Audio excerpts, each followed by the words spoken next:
오늘도 새벽 공기를 가르며 주먹을 뻗었습니다.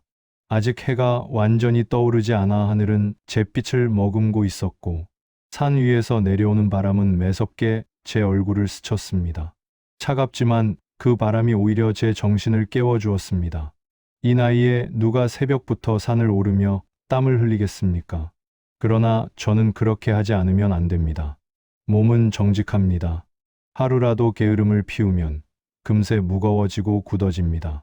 근육은 배신이 빠르고 나태는 병을 불러옵니다. 주먹을 허공에 던질 때마다 어깨 관절이 덜컥거리는 소리가 들렸습니다. 그 소리를 들을 때면 제 몸이 낡은 기계 같다는 생각이 들기도 했습니다. 하지만 저는 멈추지 않았습니다. 이 기계가 멈추는 순간 제 삶도 멈출 테니까요. 땀이 이마를 타고 흘러내려 턱 끝에 맺히고 그것이 땅바닥으로 떨어질 때마다 저는 제 지난날의 죄업이 조금씩 씻겨나가는 듯한 기분을 느꼈습니다. 사람들은 나이를 핑계로 많은 것을 내려놓습니다. 그러나 저는 오히려 지금이 더 치열합니다. 젊은 시절, 저는 제 욕망과 분노만 믿고 살았습니다. 싸움으로 얻은 명예, 주먹으로 차지한 자리, 그리고 순간의 환호에 취해 가족마저 져버렸습니다. 그 대가가 얼마나 큰지를 뒤늦게 알게 되었을 뿐입니다. 그러니 지금은 단 하루도 헛되이 보낼 수 없습니다. 제 몸을 괴롭히는 이 시간이 곧 제 속죄이고 제 생에 남은 의무이기도 합니다. 숨이 차오르고 가슴은 터질 듯 두근거렸습니다. 이대로 쓰러지면 어떡하나 하는 두려움이 스쳐 지나갔습니다. 그러나 곧 마음을 다잡았습니다. 쓰러지더라도 저는 이 자리에서 쓰러져야 합니다. 피하고 싶었던 과거는 이미 제 뒤에 있고 제가 도망친다면 또다시 같은 후회를 반복하게 될 테니까요. 저는 제 몸을 채찍질하며 말했습니다. 이것보다 더 힘든 것도 너는 참아냈다. 그러니 오늘도 견뎌라. 주먹을 뻗을 때 저는 눈앞에 허상을 그립니다. 때로는 복싱링 위의 상대였고 때로는 조직 안에서 저를 노리던 적수였으며 지금은 제 마음속에 남은 그림자들입니다. 원망의 시선, 아들의 얼굴, 가족을 떠나보내던 날의 기억, 그 모든 것이 허공에 서려 있습니다. 저는 그 허공을 향해 끝없이 주먹을 날립니다. 마지막 동작을 마쳤을 때 하늘이 서서히 붉어졌습니다. 동쪽 산등성이 너머로 해가 고개를 내밀며 세상을 밝히고 있었습니다. 제 어깨는 뻐근했고 다리는 무거웠지만 묘하게도 마음은 조금 가벼워졌습니다. 저는 땀에 젖은 손을 무릎에 짚고 크게 숨을 몰아쉬며 속으로 다짐했습니다. 오늘도 버텼다. 그리고 내일도 그 다음 날도 버틸 것이다. 새벽 운동을 마치고 산길을 내려오면서 저는 문득 이런 생각을 했습니다. 이 몸을 이렇게까지 혹사시키는 이유가 단순히 건강을 위해서만은 아니라고요. 저는 아직 제 삶을 정리하지 못했습니다. 아직 만나야 할 사람이 있고 용서를 구해야 할 이가 있습니다. 그 사람 앞에 당당히 서기 위해서는 이 늙은 몸뚱이가 무너지지 않아야 합니다. 그러니 저는 내일도 새벽을 깨우고 주먹을 허공에 날리며 하루를 시작할 것입니다. 운동을 마치고 산중턱의 절로 발걸음을 옮기면 먼저 풍기는 향 냄새가 온몸을 감쌉니다. 불길 위에서 타는 묵은 향의 냄새는 달콤하면서도 쓰고 그 향이 폐 깊숙이 스며들 때마다 제 숨도 조금씩 가라앉습니다. 돌계단을 밟을 때마다 발밑에 이끼가 삐걱대고 손끝으로 전해지는 기왓장의 냉기가 제 오래된 손마디를 깨우곤 합니다. 절 앞마당에는 아직 사람의 소음이 닿지 않아 고요가 더 짙습니다. 그 고요 속에서 저는 늘 가장 먼저 불상 앞에 섭니다. 불상 앞에 앉아 주머니에서 꺼낸 한 장의 사진을 조심스럽게 꺼냅니다. 아들이 어릴 적 웃고 있던 그 사진입니다. 뺨에 묻은 밥풀, 반달 같은 눈, 아직 어설픈 이가 보이던 그 시절의 표정은 제 마음을 덜컹거리게 합니다. 사진을 바라보면 한순간 시간의 문이 열려 저는 다시 그때의 부엌 냄새와 아이의 손길을 느낍니다. 그때는 우리가 함께 밥을 먹고 함께 잠들고 서로의 이름을 부르는 것만으로도 세상이 충분히 넉넉하다고 믿었습니다. 그런데 저는 그 믿음을 지키지 못했습니다. 그래서 오늘도 저는 이 자리에서 무릎을 꿇습니다. 백배를 시작할 때마다 무릎과 허리가 쑤십니다. 몸은 연약해졌지만 마음은 더 무거워졌습니다. 한 번 무릎을 꿇을 때마다 지난날의 어떤 행동이 떠오르고 그 기억들이 무릎 위에 하나둘 얹혀 무겁게 눌러 앉습니다. 저는 손을 모으고 숨을 고르며 하나씩 절을 합니다. 머리가 바닥에 닿을 때마다 눈앞에 아들의 작은 손이 스치듯 지나갑니다. 제가 그 손을 놓치게 만든 이유들이 머릿속을 스쳐 지나가며 죄책감은 제 가슴을 더 옥죄어 옵니다. 절집의 스님께 가끔 이런 말을 들은 적이 있습니다. 회개는 말로만 하는 것이 아니라 몸으로 하는 것이라고. 그래서 저는 말보다 몸으로, 무릎으로, 땀으로 사죄하려 합니다. 향을 한 대 꽂고 작은 종을 울려 소리를 띄웁니다. 종소리는 멀리 퍼져나가 제 속까지 울립니다. 연등을 달며 아들의 이름을 속으로 불러봅니다. 기록지에 조심스럽게 몇 자를 적어 마음을 담아 연등에 매달면 등불이 흔들리는 사이로 제 눈물 한 방울이 종이에 스며듭니다. 사람들은 종종 답을 요구합니다. 왜 바로 찾아가지 않았냐고요. 저도 알고 있습니다. 용기 부족이었고 자존심이었고 두려움이었습니다. 만약 그가 저를 거부하면 그 순간 저는 어떤 말을, 어떤 행동으로라도 그를 설득할 수 있을지 두렵습니다. 그래도 절에서 무릎 꿇으며 저는 다짐합니다. 떠난 날들을 탐만하지 않겠다고, 기도로만 머물지 않고 한 걸음씩 나아가겠다고. 그 다짐이 오늘의 100배를 가능하게 합니다. 해가 넘어갈 때쯤 절 안은 노을빛으로 물들고 연등의 불빛이 더 또렷해집니다. 저는 마지막 절을 마치고 두 손을 모아 눈을 감습니다. 종종 손끝에 닿는 종이의 거친 감촉, 향재가 타는 소리, 그리고 제 안에서 고동치는 미안함이 섞여 저를 잠시 숨막히게 합니다. 하지만 이 모든 것은 제가 피할 수 없는 값입니다. 죄를 씻는 데에는 시간이 필요하고 그 시간 동안 저는 이 무릎을 쉬지 않을 것입니다. 아들이 언젠가 제게 돌아올 수 있도록 저는 여기서 다시 한번 무릎을 꿇고 기도합니다. 어린 시절에 저는 가난했고 늘 움츠러들어 있었습니다. 밥상 위에는 국 한 그릇조차 부족할 때가 많았고 옷은 헤어져 늘 무릎이 보였습니다. 골목에서 또래 아이들에게 놀림을 받을 때면 저는 반박 한마디조차 제대로 하지 못했습니다. 그럴 때마다 가슴 속에 억울함이 쌓였고 그 억울함은 곧 분노로 변해 저를 괴롭혔습니다. 저는 그 분노를 어떻게 다뤄야 할지 몰랐습니다. 그러다 복싱 체육관의 문을 처음 열었을 때 비로소 제 마음이 갈 곳을 찾은 듯 했습니다. 고등학교 시절 저는 학교보다 체육관에 더 오래 있었습니다. 종이 울리면 교실 대신 링 위로 뛰어오르는 게 더 자연스러웠습니다. 글씨를 쓰는 펜보다 주먹 붕대를 감는 천이 더 익숙했습니다. 링 위에서 주먹을 날리는 순간 제 안에 억눌렸던 분노가 터져 나왔습니다. 그 주먹 하나하나에 어린 시절의 울분, 굶주림, 외로움이 실려 있었습니다. 상대가 쓰러질 때마다 저는 세상에 대항해 승리하고 있다는 착각에 사로잡혔습니다. 주먹을 맞고 얼굴이 퉁퉁 부어오를 때, 이가 흔들리고 눈앞이 흐려질 때 오히려 살아있다는 감각이 선명해졌습니다. 피가 입술 사이로 스며들어 쇠맛이 느껴질 때조차 저는 묘한 희열을 느꼈습니다. 누군가는 그것을 광기라 했지만 저에게는 유일한 해방이었습니다. 그 순간만큼은 세상이 저를 얕잡아 보지 못할 것 같았고 저는 누구보다 강해 보였습니다. 20살 무렵 마침내 신인왕 타이틀을 거머쥐던 나를 잊을 수 없습니다.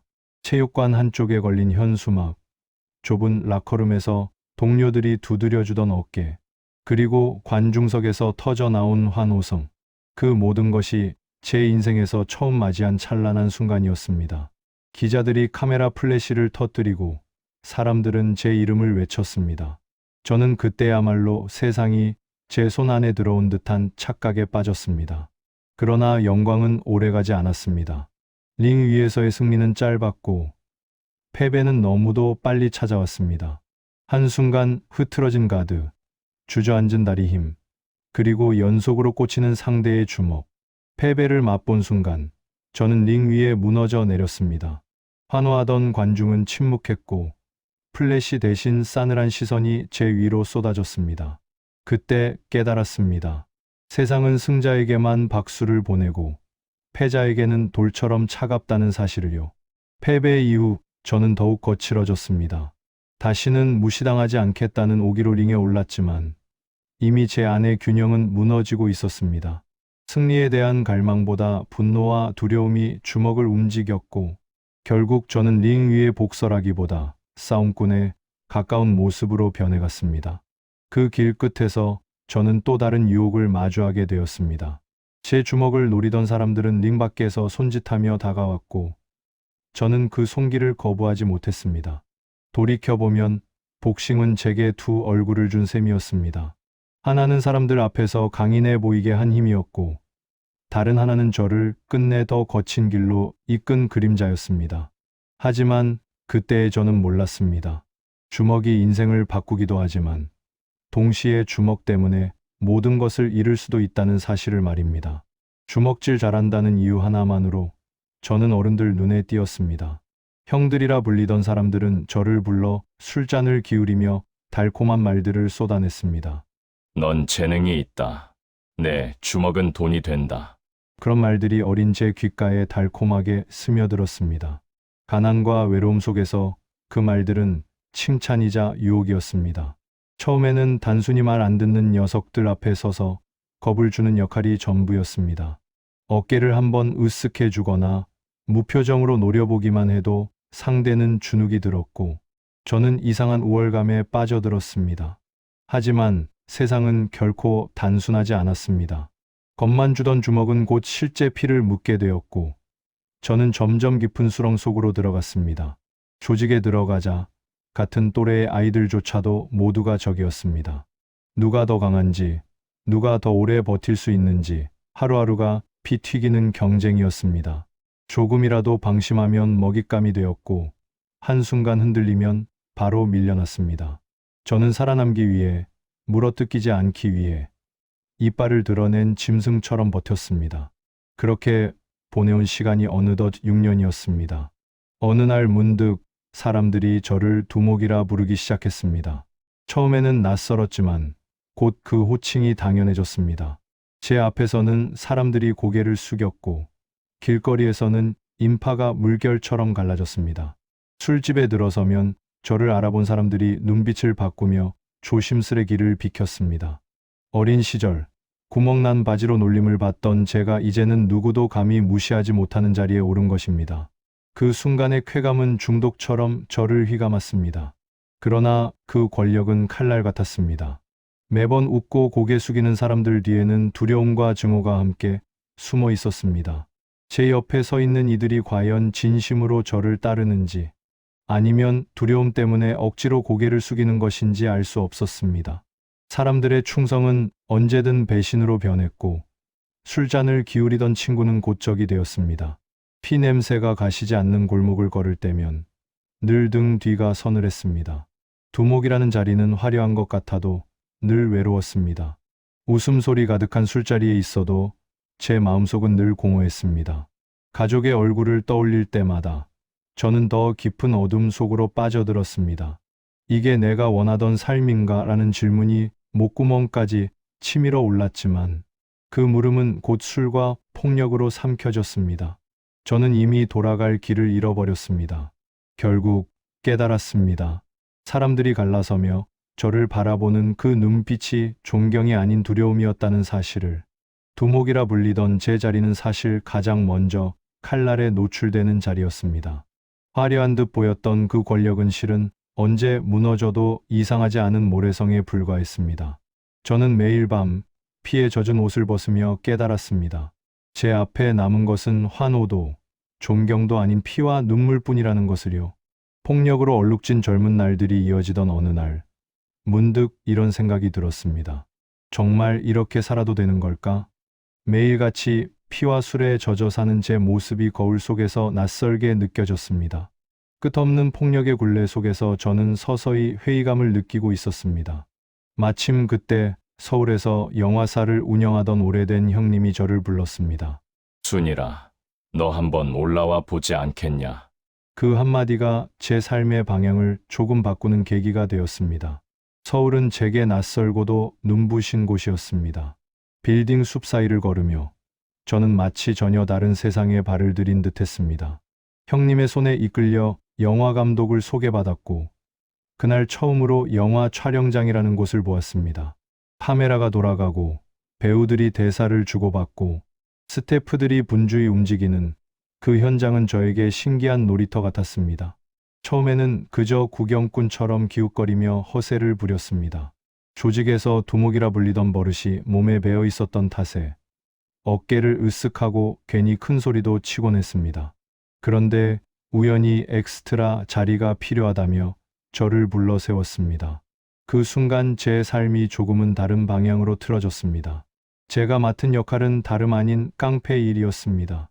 딱 한 줄 대사도 없었고 싸움 장면에서 쓰러지면 끝나는 단역이었습니다. 그러나 카메라 불빛이 제 얼굴을 스치자 묘한 전율이 온몸을 휘감았습니다.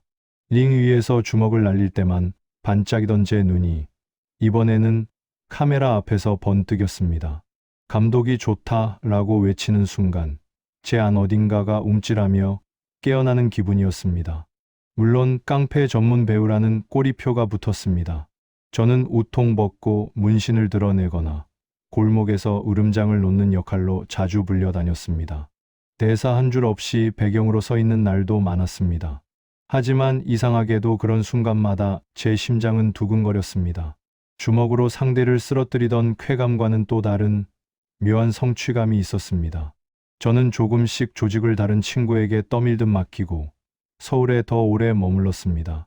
낮에는 촬영장 한켠에서 담배를 물고 밤에는 허름한 하숙방에서 거울을 보며 혼자 대사를 흉내냈습니다. 이 길이라면 언젠가는 배우들 중에서도 우두머리가 될 수 있지 않을까? 저는 그렇게 스스로를 속이며 희망을 키웠습니다. 물론 현실은 냉정했습니다. 저는 늘 단역이었고 주연 배우들의 그림자에 불과했습니다. 촬영이 끝나면 사람들은 제 이름조차 기억하지 못했습니다. 그러나 저는 알았습니다. 제 안의 주먹질만이 전부가 아니라는 것을. 저는 이제 주먹이 아니라 눈빛과 몸짓으로 세상을 설득할 수 있다는 사실을 조금씩 배우고 있었습니다.